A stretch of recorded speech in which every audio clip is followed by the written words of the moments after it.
belonging to the Hezbollah in southern Lebanon. Now, the military has put out a statement highlighting that weapon depots were used by Hezbollah to advance and carry out attacks against the state of Israel. Lebanon's state-run national news agency has also reported a series of Israeli airstrikes near the towns of Kfar Rumman and Jarmak, and a drone strike on a residence in Humin, all in the country's southern area.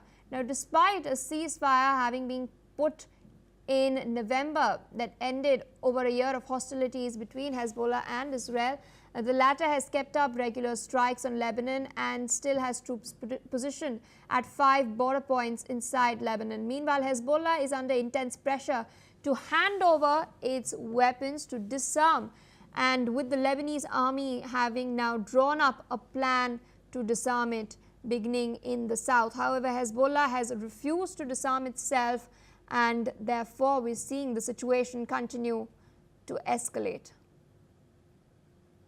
More developments coming in. A ballistic missile launched by the Houthis in Yemen at Israel has been intercepted by Israeli air defenses. Now, early morning sirens were heard in several areas of Israel, including Tel Aviv. However, no damage and casualties have been reported as of now. The Houthis, an Iran-backed terror group, have repeatedly attacked Israel with ballistic missiles and drones, stating that they're doing so in support of Gaza amidst Israel's escalating offensive over there. With us on the broadcast is Mr. Yossi Kuperwase, Israeli intelligence and security expert, joining us from Tel Aviv. Sir, thank you so much for taking our time speaking to us on NewsX World. Could you share with our viewers what transpired earlier in the day? We are now learning that there were sirens heard early morning, and a missile from Yemen that was fired by the Houthis has now been successfully intercepted. What is the situation on the ground? Well, yes. First of all, thank you for having me. The missiles coming from Yemen, launched by the Houthis, keep coming. And another one was launched during the night and intercepted, fortunately, by the Israeli Air Force. And but the fact that it is intercepted is good, but nevertheless, many people have to run to the shelters to make sure that if it's not intercepted, the damages are going to be minimal. And we turned that into a practice already. Everybody knows what to do. And fortunately, this was intercepted. This was according to the Yemenis, according to the Houthis, this was cluster warhead missile that could have caused a lot of damage. But fortunately, as I said, it was intercepted. It seems that our continuous efforts to convince the Houthis to give up have not yet yielded the fruits that we expect. And in spite of the lot of damage that we caused to the Houthis' military infrastructure, as we did in the last attack against the headquarters, they continue launching the missiles. And it seems that we shall have to continue charging them with heavier prices to make sure that they realize that this is against their interest to keep launching those missiles against us. And coming to Israel's northern front, we're also now learning that Israel has struck, in fact, a weapons depot of the Hezbollah just recently.